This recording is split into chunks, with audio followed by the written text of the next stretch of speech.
kami.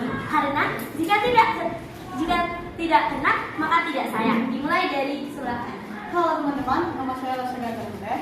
Saya Karina, saya Maria, saya Adita, Saya Mediana. saya Gilbert.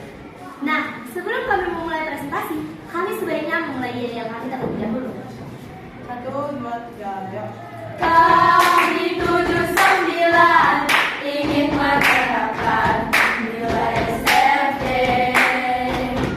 Senantiasa gembira, rasa persaudaraan, bernada tipis dan bergotong royong. Keluarga, tanganmu ke depan, tanganmu ke belakang, kakimu ke depan dan digoyang-goyang sambil bertepuk tangan. Mapel SBK keluarga, kami dari 79 ingin menerapkan budaya karung, ngaron dan nampati. Itulah budaya 79. Nah, di sini kami akan memulai presentasi tentang Kripik Bayam Raja Karo. Di SMP Santa Maria, terutama di kelas 7, memiliki 2 proyek, yaitu budidaya flora dan solidaritas kerjasama. Di sini memiliki 7 mapel, yaitu IPA, IPS, PPKN, Matematika, Bahasa Inggris, Bahasa Indonesia, dan SBK. Topik kita kali ini yaitu SBK, tetapi kami juga akan menjelaskan dari ke-7 mapel tersebut yang dimulai dari Gilbert. Terima kasih atas kesempatannya. Saya akan menjelaskan mapel IPA dan IPS. IPS, pengaruh letak geografis tanah dan perlakuan terhadap pertumbuhan tanaman kangkung dan bayam. Lalu IPA, mengukur besar kalori yang ada pada sayuran. Dilanjutkan oleh Merian. Terima kasih atas kesempatannya. Di sini saya akan menjelaskan tentang mapel PPKN dan mapel matematika. Mapel PPKN, dinamika perwujudan Pancasila sebagai dasar negara dan pandangan hidup. Dan mapel matematika, analisis relasi antara biaya produksi dan analisis relasi antara biaya produksi dari penjualan hasil pertanian. Dilanjutkan oleh Adita. Terima kasih atas kesempatannya. Saya akan menjelaskan mapel bahasa Indonesia dan bahasa Inggris. Bahasa Indonesia memberi tanggapan dengan santun. Bahasa Inggris role play atau bermain peran, menjadi buyer and seller, menggunakan hasil budidaya flora, menggunakan daily expression. Dilanjutkan oleh Maria. Terima kasih atas kesempatannya. Di sini saya menjelaskan mapel SPK.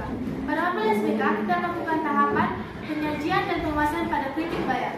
Nah, kita sekarang sudah tahu apa saja mapel-mapel yang kita terapkan dalam budidaya flora. Kita juga harus tahu bagaimana cara memasak dan apa saja alat, bahan, cara pengolahan, cara penyajian atau cara pengemasannya yang dijelaskan oleh Luis. Terima kasih atas kesempatannya. Di sini saya akan memberitahu apa saja alat-alat yang harus kita gunakan untuk membuat Kripik Bayam, yaitu kuali, sendok goreng, mangkok kecil, saringan, kompor, dan gas. Nah, kita sudah tahu apa saja alatnya dan kita juga memerlukan bahan yang dijelaskan oleh Adita. Terima kasih atas kesempatannya. Bahan yang diperlukan untuk membuat Kripik Bayam adalah tepung beras 250 gram, tepung kanji 125 gram, telur 1 butir, air 1 liter, garam 1 sendok teh, daun bayam 250 gram, ketumbar 2 gram, 15 gram bawang putih, dan 15 gram kemiri.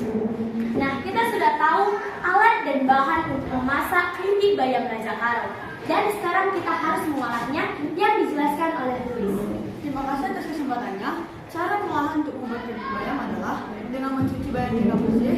Kedua, campurkan tepung kanji, tepung beras, kali bubuk, dan telur ayam. Ketiga, kita harus panaskan minyak sampai dengan api sedang. Keempat, kita celupkan bayam ke adonan. Kelima, kita harus goreng bayam sampai kecoklatan. Nah, kita sudah tahu apa saja alat, bahan, dan cara mengolahnya. Setelah masak, kita juga harus menyajikannya atau mengemasnya dengan baik yang dijelaskan oleh Maria. Terima kasih atas kesempatannya. Di sini saya menjelaskan tentang penyajian dan pengemasan. Bayam yang sudah diiris dan dijadikan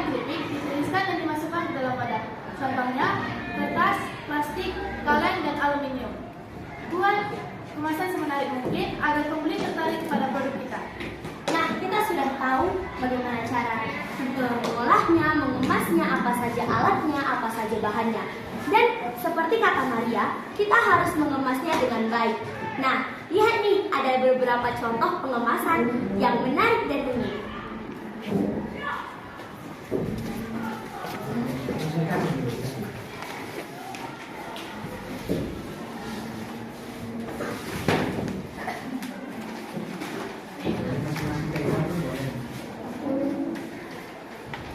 Yang pertama ada pengemasan menggunakan plastik bening dan bisa berdiri. Orang bisa tertarik dengan plastik bening karena kita bisa melihat langsung apa yang berada di dalamnya, dan dia juga bisa berdiri dan tidak memakan tempat. Di sini kita bisa melihat kemasan kedua yang berbentuk kertas dan kita tidak bisa melihat ke dalamnya, tapi ketika kena air bisa. Di sini ada kemasan yang menarik dan di dalamnya terdapat aluminium foil yang dapat menjaga produk kita agar tetap aman. Di sini ada kemasan berbentuk tapi tidak bisa berdiri, menarik karena berwarna. Nah, di sini kita bisa melihat packaging kertas. Di sini memiliki warna yang menarik, tulisan yang menarik, dan memiliki segel yang tertutup. Ini bisa kita gunakan agar makanan itu tidak cepat expired. Nah, di sini ada kemasan yang berwarna, mempunyai ziplock dan dapat berdiri. Kemasan ini cukup tidak membuat tempat dan kurang ramah lingkungan. Nah, ada beberapa packaging yang sudah kita lihat. Kita bisa memilih karena banyak yang menarik dan ada juga yang memiliki kekurangan setiap packaging tersebut. Sekian dari kami. Di sini kami akan membuka sesi tanya jawab, refleksi, kesimpulan, saran atau kritik. Mulai dari ini. Terima kasih untuk kesempatannya. Di sini pertanyaan saya, hal apa yang perlu dicantumkan pada label kemasan? Hal-hal yang perlu dicantumkan pada label kemasan adalah merek kemasan, Langsung aja kasih contoh yang ini dibaca ya nggak apa-apa. Ya, contohnya siapa yang menjawab misalnya. Contohnya kita bisa melihat pada label kemasan, merek kemasan, label halal, dan memiliki komposisi dan yang terakhir memiliki informasi nilai gizi. Terima kasih atas jawaban. Tepuk tangan. Yang dijawab itu tepuk tangan semuanya. Selesai dijawab maka semua tepuk tangan.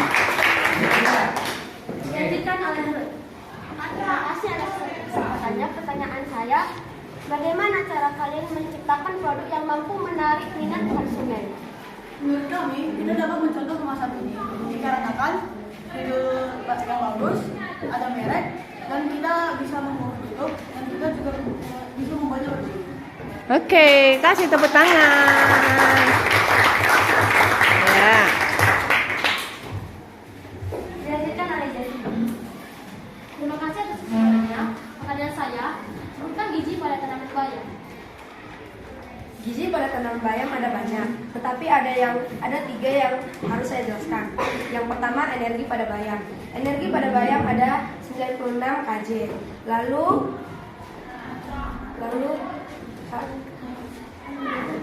kalori pada bayam. Kalori pada bayam ada 23. Dan terakhir ada protein pada bayam. Protein pada bayam ada 2,86 gram. Tepuk tangan 3 kali. Selanjutnya jadi Terima kasih atas kesempatannya. Pertanyaan saya adalah bagaimana cara pengemasan yang baik dan aman? Cara pengemasan yang baik adalah menggunakan packaging yang bersih, menarik, dan tertutup rapat agar dapat menjaga produk dengan baik. Tepuk tangan 2 kali. dilanjutkan oleh Ali. Terima kasih atas kesempatannya. Pada kali ini saya akan memperkenalkan bayam seperti apa yang bisa dijadikan seperti itu. Seperti bayam yang kita tanam, daunnya lebar, batangnya besar, dan tidak mudah gosong, yaitu bayam raja. Tepuk tangan 3 kali. Masih ada yang mau bertanya atau memberi kesimpulan atau refleksi? Cukup hari ini.